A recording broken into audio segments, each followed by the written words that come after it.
Boom, boom, boom. It's our theme music. Ladies and gentlemen, we are live broadcasting to you globally. That's right. All around the world right now, you can watch this show. And how excited are you? You're probably watching us on Facebook. You might be watching us on YouTube. And for those of you at home who didn't have the time to sit and watch live, you are probably downloading us on your favorite podcast platform. My name is John Tedora, and I am the host of the What's on Sports podcast. And today we've got a huge lineup coming up. Who'd have thought so much drama and ridiculousness would come out of one game? I guess we waited long enough to get the game, so it only made sense that it lived up to its billing of having all sorts of extracurricular activity happening in the game and around the game. We're also going to be talking about our top 5 NFL teams, and we've got Michael Schussler coming in with the Schussler Sleepers for this weekend's fantasy football for all you daily fantasy players out there. I want you all to stick around. We've got a huge, enormous show planned out for you, but I do want to remind everybody that our show is sponsored by our friends over at Sports Trading Systems. That's right. If you want to learn how to, really make some money, guys, if you want to learn how to trade sports like other people trade stocks, you go over and talk to our friends at sportstradingsystems.com. I'm telling you, the systems that we use over there have actually literally made me financially set so that I don't have to do anything else. This is kind of like a side fun gig for me that I'm doing for What's on Sports, and I'm enjoying the hell out of myself. Go over to sportstradingsystems.com. There's tons of great literature over there. It's a brand new website they just put together. The guys have been around for over a year now, making people money, making millionaires every day. Go over to sportstradingsystems.com today and learn a little more about sports trading. Now, I do want to remind everybody, this is the What's on Sports podcast. Of course, you can visit this website, which is at whatsonsports.com. If you like sports without all the political nonsense that's involved inside of some of it, well, then this is the place for you. Over at What's on Sports, the motto is actually pretty simple. It's all about the love of the game. Now, I'm going to be talking about a lot of good stuff here today, including a lot of great love of the game stuff, but I am going to divert a little bit and talk about something that's kind of close to my heart. Now, for those of you that don't know me, I did spend the last 20 years living in Miami, which is a wonderful, amazing city filled with a tremendous amount of fun. I'm grateful for my time being there, but I always tell people that I'm originally from Pittsburgh, Pennsylvania, because I am. I grew up there until I was 19 years old, and because of that, I am a diehard Steeler fan. Now, I don't just love all sports, and I don't just love all football. I absolutely positively put the Steelers above all of that, and I make no apologies for doing so. But I have to tell you something. I'm not only proud of my Steelers, I'm normally proud of the culture that I came from. It's a very hard-nosed, blue-collar culture. Things don't bother us. We don't get into all the political correctness. Those things are not our style. But I'm extremely upset about what just happened in this last game. Now, let me just give you a little background. If you're not a Steeler fan, this is kind of how it works. Chris Collinsworth has been a commentator doing NFL games for probably the last 20 or so years. It may be longer. I'm not even sure. But the reality of it is Chris Collinsworth at one time was a Cincinnati Bengal, which made him someone that almost everybody in all of Pittsburgh absolutely positively loathes. I mean, he's just not a popular figure amongst the people in Pittsburgh. It's just kind of the way it is. Now, it's not necessarily that Mr. Collinsworth has done something in particular. It's just that he's a Bengal, and that's kind of like the memory that most people have of Chris Collinsworth. Now, guys, I just want to tell you something, and it's kind of important to know this. As time has gone on, I've learned to appreciate Mr. Collinsworth for the work that he does, not only in the booth, but the fact that he started Pro Football Focus. If you don't know about Pro Football Focus, it's, to me, got to be one of the most revolutionary sports websites to come along in a long time. I don't normally promote websites that don't pay us or that aren't part of our branding, but I will tell you that Pro Football Focus is definitely worth a visit. Tons of great analytics over there. For those of you that love the numbers of sports, Chris Collinsworth, I believe his son works there, and his entire team have put together something to be truly proud of. Anyway, Chris Collinsworth this weekend, so disappointed me. The city of Pittsburgh so disappointed me. During the Wednesday game, Mr. Collinsworth was going on and on about what a great football city Pittsburgh is, and it really is. And part of it has to do with a deep-rooted tradition of Steeler football, which most of the nation knows about. And the other part of it is, and this is the part that a lot of people don't really get, there's not a lot to do in Pittsburgh. It's not one of those socially vibrant places like, say, Miami or something like that. So when I was in Miami, I would go to Dolphin games, and we would go upstairs into Club Live, and there'd be a nightclub party going on with girls dancing on a stage. It's a completely different environment that would never fly in Pittsburgh, and not because they don't like drinking and not because they don't like girls dancing with a pole, but because they want to watch the game, and that's what they came there for. So Mr. Collinsworth goes on and basically in the middle of the broadcast says this. For those of you watching online, I'll put it up on the screen. He says, everybody is a fan, particularly the ladies that I met, talking about the city of Pittsburgh. They have really specific questions about the game. And I'm like, wow, you're just blown away by how strong the fans are here in this town. And people have lost their minds. Even people I know, women I know are so offended by this. Now listen, if you travel the country, you will find out that the NFL is by far the most popular sport in America. You will also find out that the fan base for this sport is probably somewhere in the neighborhood of 85 to 90% men. You don't meet a lot of women who actually know a lot about football in some towns, in some cities. It's just the way it goes. In Miami, there weren't a lot of women who actually knew a lot about football. They would go to games because it was a hell of a tailgate party. You can go upstairs and party at Club Live, and you can go watch girls dance on a pole. They could wear cute outfits. That's why they went to the game. They hardly had any idea of what was actually happening in the actual game.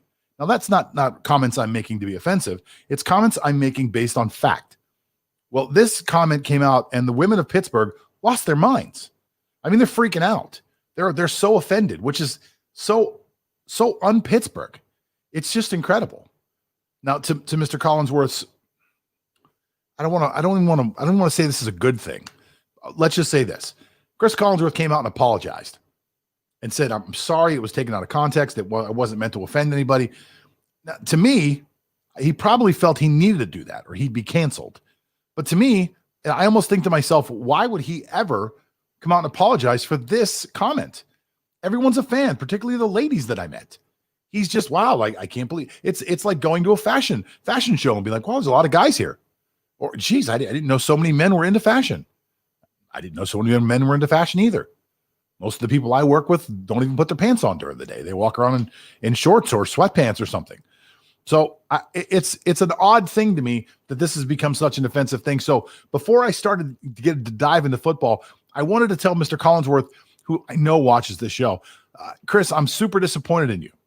And I wanted to tell the people of Pittsburgh, and I know there are a lot of people in Pittsburgh who know that I'm a Pittsburgh fan, and they watch the show because I do talk about the Steelers a little bit. I wanted to tell you people, you need to toughen up, okay, sweetheart? You need to toughen up a little bit out there. You guys need to really get a thicker skin and realize that it's not a normal city there. You're right. A lot of women know about football in Pittsburgh, but I'm willing to bet that there are men there that know more than you do. That'll piss somebody off. Hope my mom wasn't watching. Anyway, huge week here. There was a Steeler game on Wednesday, which is so bizarre to watch football at 3:40 in the afternoon. This game was supposed to be a blowout. Before the game even started, Stephon Tuitt, who didn't dress for the game, didn't play because of an injury, went on to Twitter, and he was a defensive lineman for the Pittsburgh Steelers, went on to Twitter and said, you guys rack up your sacks and get your stats in, basically insinuating this is going to be a blowout. And of course, it wasn't. And we're going to go into some details about the game later on. Michael Schussler will be joining us a little bit later on, telling us about his Schussler sleepers, which I'm super excited to find out about. The guy's made me a lot of money the last couple weeks, so I'm really excited to hear what he has to say. And Michael's a Ravens fan, so we're going to touch on that. But I do want to touch on my own about some of the trouble that the Steelers are in. And for those of you that are Steeler fans out there, listen, this was not a good game Wednesday. And let's forget about how poorly everybody played. What really happened was because they couldn't put the Ravens away and they couldn't get their starters off the field, Bud Dupree blew out his ACL. And for those of you that don't know who Bud Dupree is and aren't aware of how incredibly athletically gifted and how important Bud Dupree is to that defense, it's going to be a whole different ball game now. It really is. It was really difficult to replace a star inside linebacker that the Steelers had to do, and they've done an okay job doing that. But without Bud Dupree, it's going to be very tough. Now, granted, TJ Watt is probably on pace. If it's going to be him or Aaron Donald, one of those guys is going to be the NFL Defensive Player of the Year. TJ Watt has won the AFC Defensive Player of the Month twice now, which is usually a telltale sign that you're on the way to winning some type of award. But TJ Watt can't do it all by himself. Bud Dupree does so many things for that defense that aren't noticed, besides the fact that he can really rush the quarterback, and he's always against the left tackle, which is normally your best pass blocking tackle. So I don't know who's going to replace this guy, not only as a pass rusher, but as the other things that he does, because they really move Bud around on that defense a lot. Sometimes he'll be rushing up the middle, playing almost like a middle linebacker type of position. Sometimes he'll drop into coverage. It almost seems like he's freelancing. He's not, of course, he's working within the scheme of the defense, but it feels as if he is freelancing a lot inside that defense. And because of that, it's going to be very tough to find someone with the aptitude and the ability to step in and do some of the same things that Bud does. And the other factor, of course, is that Bud is a freak athlete. He's 270 pounds. He runs a 4.5 40. I mean, he's chiseled. And honestly, he's among one of the most popular players on the team. It's going to be very tough to actually replace a Bud Dupree. Now, trust me when I tell you that. So as we move forward, we do have an 11-0 Steelers that did beat the Ravens this weekend. But I'm going to tell everybody now that the next few weeks are going to be a telltale sign as to how this team adjusts, not only from barely beating a B squad team, but losing one of your most important players on defense. This is going to be a huge task moving forward. And I have told people for the last 4 weeks that Washington this weekend, which I guess will be Monday now because the games have moved around, that Washington would be the team that would upset the Steelers and really knock over the apple cart. And I'm staying with that prediction for this weekend. I don't put money on the Steelers. I don't tell anybody to put money on the Steelers. This is a gut feeling. There's no analytics involved. It's just me telling you, this is how I felt for a while, and this is how I still feel. I think the Steelers are going to be in trouble this week. Now, we're going to be talking about a lot of good stuff for this show. And I have a guest I've been bringing on who people have been really happy to see on here. He's one of our writers over at whatsonsports.com. His name is Lance Fernandez. And Lance has been on here the last couple weeks talking about different stuff. Just a couple days ago, he came on and was telling us how we can try to improve the Jets. Now, even though I don't think it's possible to improve the Jets at this point, Lance had some pretty valid points. So today we're actually going to bring him on, and we're going to be talking about something that I find incredibly interesting, which is our What's on Sports top 5 teams. Now, Lance is going to come out here and he's going to tell us about it. But guys, before I go any further, I just want to let you know this show is being sponsored by our friends over at Sports Trading Systems. That's right. Sports Trading Systems is a place where you can go and learn how to trade sports just like other people trade stocks. Go over there right now. It's sportstradingsystems.com. And like, guys, it looks like he's joined us. He's a little fuzzy, but he's in the building. Hey, Lance, how are you today? This is nice. I feel like I'm doing awesome, John. How are you doing? There he is. Oh wow, we had a little connection problem there, but we're back in the saddle again. I love it. All right, buddy. Good to see you, man. Yeah. Oh, good to see you rocking the new background right now. Thank you for writing it for me. I see that. That actually looks really good. That actually looks better than my background, actually. Yeah, it kind of looks awesome. I think we spent too much money on this background, and I should have done a background like that. I think that cost about 80 cents to put together, and this one was about $1,000. So well, listen. So Lance is with us today, and he's going to be telling us about our top 5 teams over at whatsonsports.com in the NFL right now. Lance, I don't want to interrupt you anymore. Let's start with number 5. What's the number 5 team in the NFL right now? Okay, I would have put this team higher if not for the injury of their star quarterback. But I think the number 5 team in the NFL, based on like balance, is the New Orleans Saints. They have been winning constantly, even though it's Taysom Hill under center. But they have been able to find ways to win. It's not pretty. It's not even ugly. It's just right in the middle. But they have found ways to win constantly with Taysom Hill. Well, Taysom Hill does bring something into the fold that Drew Brees couldn't, which is the run game. So they have been running a lot of run pass options, so that has opened up the offense a little bit. But their defense is not yet at par with the offense, I believe. But they do have great players on that defensive side with like Marcus Lattimore and the guys. So I guess they're the 5th best team in the NFL so far. But if Drew Brees were to come back and be healthy, I would bump them even higher as far as number 3. Yeah, I don't I haven't heard the rest of your list. I don't want to disagree with you. To me, New Orleans is a little bit higher just simply because, first of all, they're a very talented team. I see where you're going with the quarterback, but even when they don't have their starting quarterback, the last 2 years, Sean Payton and that staff are 7-0 without Drew Brees. So it's almost as if they coach even better without that star quarterback in there. So it's even hard to. I see your argument. I don't want to go against it. I just want to mention that I think coaching goes into a lot of it. To me, your organization works from the top down, and if you've got good coaching and you can figure out how to work around not having a Drew Brees and win with a Taysom Hill, I think that's a team that definitely needs to be reckoned with. Let's talk about your number 4 team in the NFL right now. Okay, number 4 team might be shocking, might be surprising. I believe that the Tennessee Titans are the number 4 best team in the NFL so far because of, again, balance, because Derrick Henry is just a monster throughout this NFL season. He's been leading the league in rushing yards, and he has been collecting touchdowns in every game, and he's just punishing the defense of the opposing teams. And what's fascinating is that the Tennessee offense have lived and died with their play option because of such a huge threat in the backfield with Derrick Henry. So that has opened the passing lanes for Ryan Tannehill and also their wide receivers. That's why their offense has been difficult to stop. I don't disagree. The only weakness I see in Tennessee, and I'm actually a fan of what they've done there, the only weakness I see with the Tennessee offense is that Tannehill doesn't work outside the numbers very much. He's real, and I think a lot of that's dependent on the play action. So Derrick Henry. Now we do play action, Derrick Henry, and they're always finding those seams open down the middle. A.J. Brown, I've long said, to me, is a top 5 wide receiver in the NFL. I think he's better than DK Metcalf. A lot of people dispute that. And most people actually dispute that. To me, he's a better talent than DK Metcalf. I really like your number 4 team. I get a feeling I can see what your next 3 are, though. But let me see. What is your number 3 team in the NFL? Okay, this might be even more surprising. But to add to what you've mentioned, Derrick Henry has been the most valuable player of the Titans, bar and none.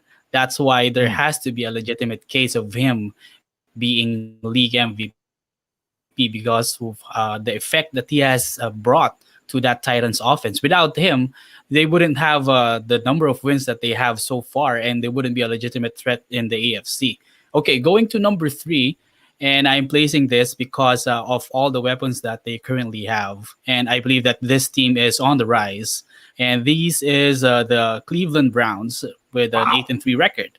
They have weapons all over the field. They have a Nick Chubb. They have a Jarvis Landry. Well, Odell Beckham has underperformed because of the injury. Wow. But I believe that they have what it takes to go deep into the playoffs with such a deep roster, not just on defense, but also they are shutting down opposing teams when it comes to run defense. They have been one of the best in the league when it comes to run defense, and they have been consistent in shutting down running backs throughout the league. So, Lance, I don't know if you realize this or not, but I think there's like a little delay between us. It almost sounds like you said the Cleveland Browns. Yes. Is that what just happened? Yes, Cleveland Browns, number 3. Yeah, I thought you said Cleveland Browns, and then you started talking about the Browns, and I was just like, what the hell is he talking about? Cleveland Browns, really? Wow, holy shit. Okay. That one actually Cleveland got me Browns, to cuss. yeah. I couldn't put Seattle Seahawks in because Seattle's defense is porous right now. Seattle's defense is close to non-existent. It's not like the Legion of Boom as it was before. And when you compare Seattle and even the Rams to the defense of Cleveland, I'd put Cleveland even before the Seattle Seahawks. All right, I'm not going to lie. Right now, I have no idea what you're going to say next. I thought for sure when you said 4, 5, 4, I'm like, oh, I can already see where you're going. And then in my mind, I also thought, geez, I wish you would have been a little more interesting and went a different way. And then you did. You really went a different way. So Cleveland Browns are now the number 3 team in the NFL, right? Yes. So that only leaves 2 more teams left. Good God, who are they? Okay, the second best team, because they've been doing it mostly on offense, is the Kansas City Chiefs. You couldn't put them outside of the top five, but I wouldn't put them in number one because their defense has been suspect for the majority of the season so far. But on offense, they have been spot shine because of the MVP Patrick Mahomes leading the way for Coach Andy Reid and the boys. That's why they are having 10 wins so far because they lead the league in yards per game with over 400, and it's hard to beat somebody or a team like that is just so dominant on that side of the field. But their defense again has to catch up with the offense, and that's evident with their games against the Las Vegas Raiders, wherein they had to pull it off during the last minutes to come up with a victory. All right, we're talking to Lance Fernandez. He's one of the writers over at whatsonsports.com. I almost feel like he's eating mushrooms and doing this entire show. For those of you that missed it, the top five list so far, Lance, correct me when I'm wrong here. Number 5 was not answering me. That's good. Number 5 was somebody. Number 4 was I'm so blown away by number 3. Number 4 was the Titans. Number 3 was the Cleveland Browns, and number 2 is the Kansas City Chiefs. So I got to take a guess at who number 1 is, if you don't mind. Is it the Pittsburgh Steelers? It definitely is, John. Number 1, bar none. Pittsburgh Steelers is number 1. Redeemed. Not because you're one of the diehard fans of the Pittsburgh Steelers, but it's just fascinating that they average 28 points a game, even though they are at the bottom half of yards per game. So they make every yard count. They make every possession count, and it's just so happened that they always find a way to score, whether it's through the run or through the pass. And we couldn't say much about that defense. I mean, by God, TJ Watt could be a legitimate candidate for Defensive Player of the Year in the NFL. Absolutely. In the AFC. He already has 11 sacks and counting, and who knows how much he could get by the end of the regular season. So in terms of balance, check. In terms of making every possession count, check. And they don't turn the ball over that much. So in terms of being great in both sides of the field, Pittsburgh Steelers bar none, and their 11-0 record is no fluke at all. So you make some great points, and not just because I'm a Steeler fan, but because I think at the end of the day, football really comes down to something. People would talk about Patrick Mahomes, like, we bring Michael Schussler on the show all the time, and he'll be on later on, but he's always talking about how great Patrick Mahomes is, and he's thinking about it from a fantasy standpoint. From a fantasy standpoint, he is incredible. But when you look at the Kansas City Chiefs as a team, there are a lot of problems with them that people don't want to talk about because they only want to talk about how great Patrick Mahomes is. But at the end of the day, football really comes down to field position, where you are on the field, where you're getting the football, and how many times you're turning the ball over. And if you can win both of those things, if you can end up on the other side of the 50 enough and not turn the ball over, you're going to win a lot of games. So Pittsburgh's defense puts them in a good position so the offense doesn't have to work that hard, and that's why those numbers that you said actually matter. Ladies and gentlemen, his name is Lance Fernandez. The mushrooms are wearing off. Lance is starting to feel good. Lance, you're writing some great stuff over on the website. By the way, guys, if you want to read what this crazy mofo is writing about, go over to whatsonsports.com. You never know what he's going to write over there. Lance, thank you so much for being part of the show right now. We'll have you on again real soon, buddy. Always my pleasure, John. Always my pleasure. He's always so polite. I wish all the guests were that polite. I don't know why we can't get more and more polite people, Well, let me just tell you something. We do have one more guest coming up. Michael Schussler is going to come on. If you don't know about Michael Schussler, he is one of the preeminent fantasy sports guys in America. And he's going to come on. He's going to tell us about his Schussler's Sleepers, which is like one of the hardest names to say. I'm not going to say it again, but the Schussler Sleepers. All right, I did it one more time. Schussler Sleepers is coming up. You guys are going to learn about all the good stuff this weekend. For those of you that play fantasy football, he's going to tell you all about it. But I want to tell you about some breaking news that came in today. This is important stuff. Josh Gordon is, speaking of guys who do mushrooms, Josh Gordon is back in the NFL. That is right. Josh Gordon has been reinstated by the NFL. Puff, puff, pass. Guys, he is back, and he's ready to play. Now, we don't know what kind of shape he's in. We do know that he'll be back with the Seattle Seahawks, who did sign him in the offseason, knowing that he would not be able to play a full season. I don't have the contract details, but I'm certain that he got paid a decent amount of money. The commissioner has said, yes, you can play. He'll be allowed to play the last 2 games of the season. So now the Seattle Seahawks, who are terrible on defense, that are loaded on offense get another elite weapon or a guy that used to be elite to come back and play with them. It is huge news that Russell Wilson is going to have this guy come back and be his fourth or fifth receiver. The Seahawks are going to be loaded for the playoffs, and I'm sure there's a lot of teams in the NFC that are not going to be happy about that. And I tell you what, as much as I'm not a Russell Wilson fan as a person, he's kind of a poser, kind of a fake guy.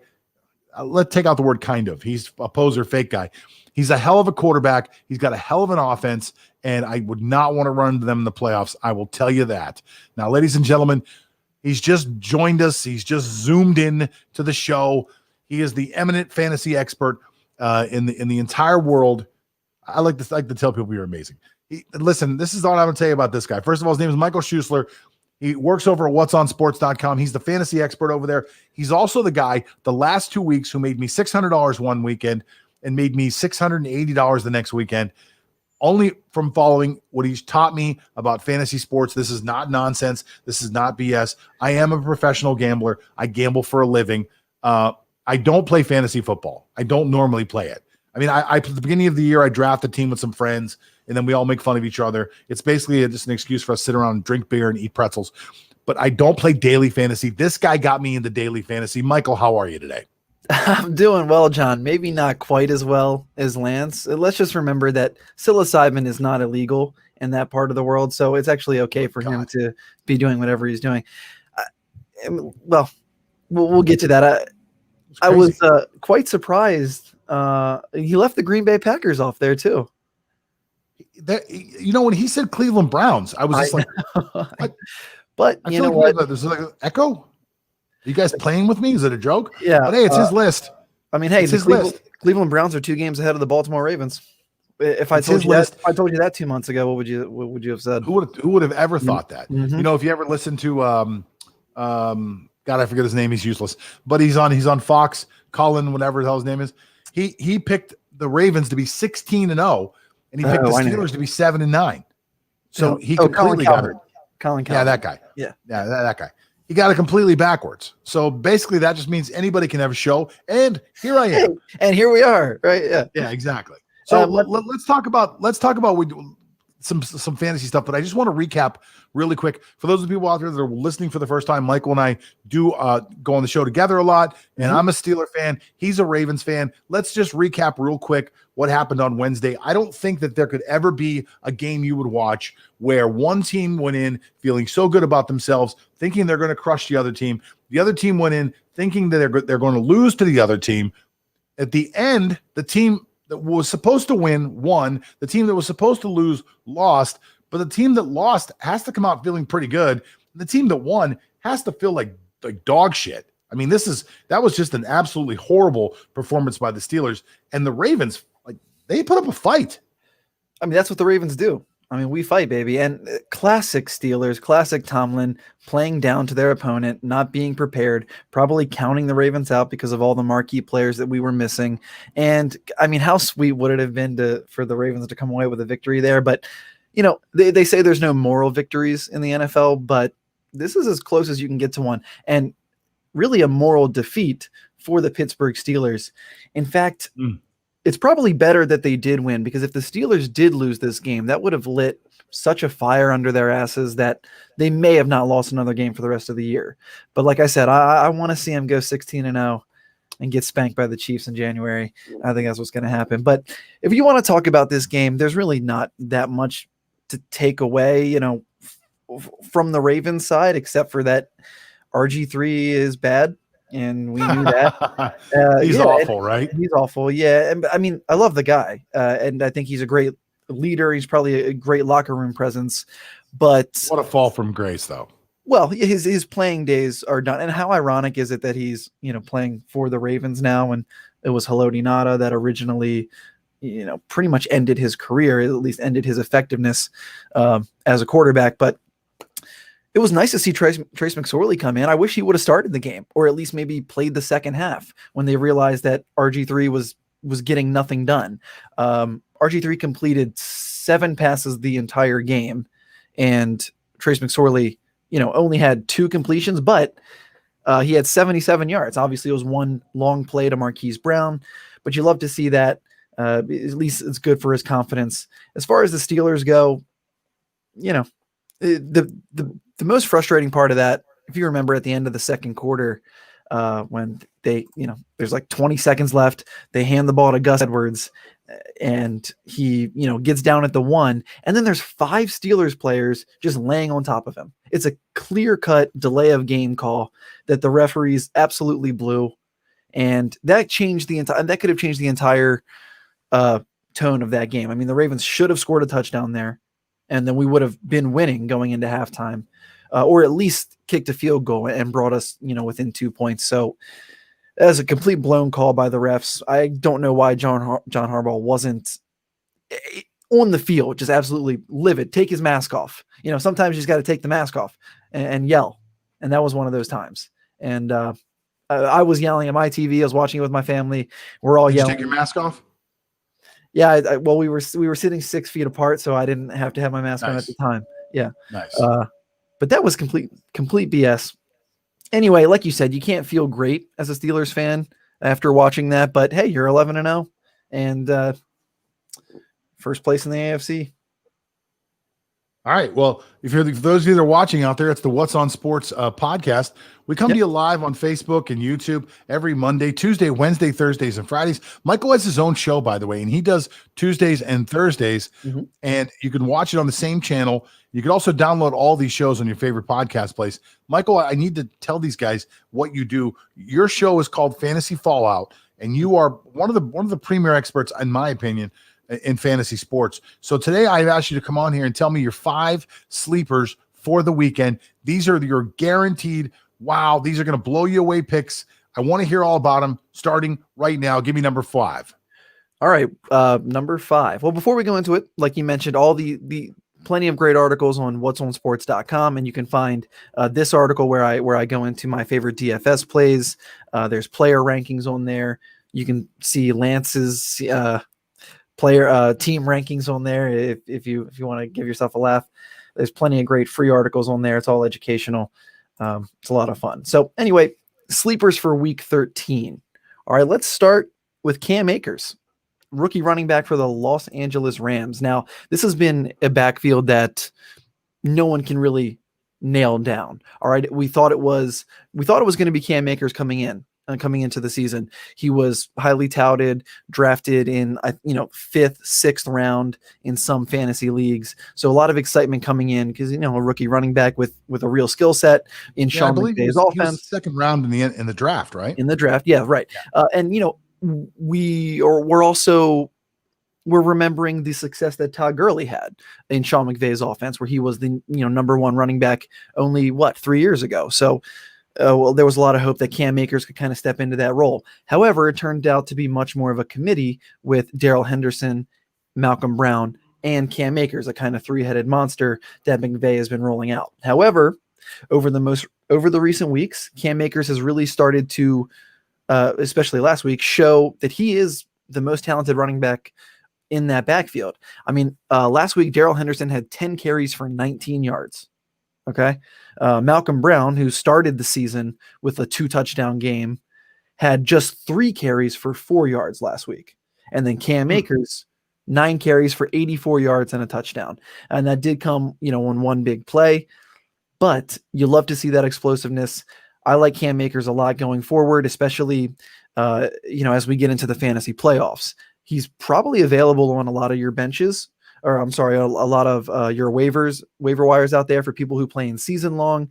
So I would go scoop him up right away, especially if you're in a keeper league. I think he will be the workhorse starting back for the Los Angeles Rams next year. Guarantee it. All right. So Cam Akers is number 4. Number 5. Who's going to be your number 4?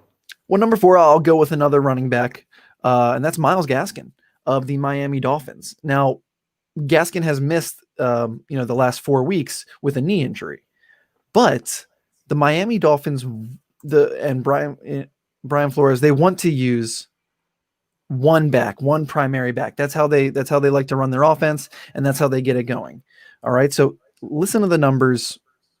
The number of touches that Myles Gaskin had since he took over the starting role in week 3. All right. He had 27 touches, 13, 21, 22, and 21. All right. So he was clearly their lead back and getting the ball on, 70% of the running back touches there.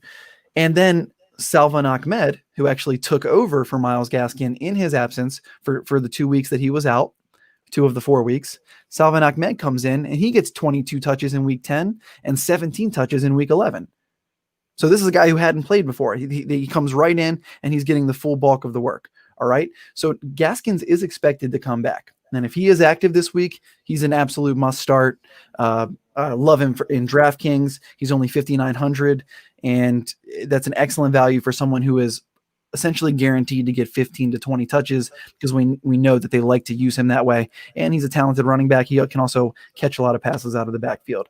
So if Gaskins doesn't play, but Salvon Ahmed does, I would plug Ahmed right in there and have full confidence starting him as a solid RB2 this week. Nice. Mm-hmm. All right, let's go with number 3. Who you got at number 3 today? All right, number 3 for the next 3, we're going to focus on some. Well, actually, we'll do one more running back. All right, so Nyheim Hines, he was a guy that I've been a big fan of. I talk about him almost every week in my DFS column because he's always so underpriced. Well, Nyheim Hines had 10 rushes last week and 10 receiving targets in Jonathan Taylor's absence. Taylor missed; he was on the COVID list. So Hines comes in and immediately gets 10 carries, 8 receptions on 10 targets. And this week they face the Houston Texans, who have given up the second most rushing yards per game to backfields this season. So even if Jonathan Taylor is active, which is looking like he will play, I think there's plenty of room for both of these running backs to produce this week against a terrible Texans defense. And Nyheim Hines, another guy who's always so cheap. He's just 5,300 on DraftKings, and he got 20 looks last week. If he gets another 15 to 20 touches, like I said, against this Houston defense, there's no way that he doesn't produce at least 15 fantasy points. And part of the thing that really excites me about Nyheim Hines is, like I said, his work in the passing game. 10 targets last week. He had 13 targets earlier in the season, which was a season high. And, in a point per reception format, which a lot of season long leagues are, and especially DraftKings, that's invaluable. Those easy receptions out of the backfield. Yeah, well, he was excellent last week, and I could see they really, really, really like to use him out of the backfield, like little trick plays to this kid. I mean, they're getting him involved a lot, mainly because they want to see him score a touchdown and probably do a flip or something like that. But I'd like to see that too. I mean, he's a hell of an acrobat. So yeah, it's pretty interesting. Let's see your number 2 guy. By the way, for those of you that just joined us, people come in and out of this chat all day long. For those who just joined us, the chat's going on. You guys can leave your comments and stuff like that if you want to ask Michael any questions. Also, keep in mind out there, guys, Michael Schussler is got his own podcast, but he comes on this show every once in a while, drops little nuggets like these. These nuggets could make you money over the weekend. If you're a daily fantasy football player, you got to pay attention. Who's number 2 on your sleeper list? Number 2 is a guy that I have, essentially been in love with since last year. That's DJ Chark of the Jacksonville Jaguars. Now, the reason I love Chark so much this week, especially, is because of this kind of peculiar pattern. All right. So listen to this. DJ Chark started the season with 2 10-point fantasy performances in weeks 1 and 2. All right. Then he missed week 3 with an injury. He returns week 4 with a 25-point game. He had 8 receptions, 95 yards, and 2 touchdowns. All right. Then he had a couple mediocre weeks following that. Week 8, the Jags were off for their bye week. All right. So that's another missed week for DJ Chark. Comes in fresh on week 9, and he has a massive 146 yards and another touchdown. Wow. Well, Chark missed last week with an injury, but he is expected to play this week. So it's a bit of a loose pattern, but I feel like he when he takes a day off, gets himself right, gets himself fresh, when he comes back, all he does is eat. I love DJ Chark this week. Again, he's only 5,400 on DraftKings, extremely cheap. And I think he's a top 20 receiver. You can check him out on my rankings on whatsonsports.com. I don't care if Mike Glennon's the quarterback. All right. I don't care who it is, because he is their most explosive offensive player, aside from maybe James Robinson, who's been an absolute stud. But as far as moving the ball, down the field, especially when they're trailing, which they often are because they're the Jaguars. I love DJ Chark to get another 10, 12 targets and guarantee he scores this week. Cool. So who's your number one guy? All right. So number one is Golden Tate of the New York Giants. Now, a lot of people forget about Golden Tate. All right. But he had a season high 9 targets last week, and he's facing the worst pass defense in the league in the Seattle Seahawks this week.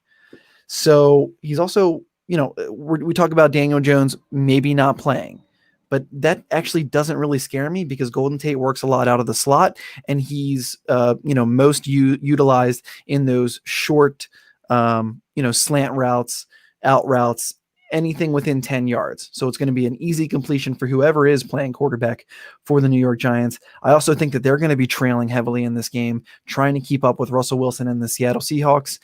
I would love to see Golden Tate get another 9, maybe 10 targets this week. If he does that, he's going to produce. He may not score, but he's only 3,800 on DraftKings. That's extremely cheap for a guy who can eat and if you use my price to profit algorithm, if he's 3,800, you really only need about 12 to 13 fantasy points for him to return value.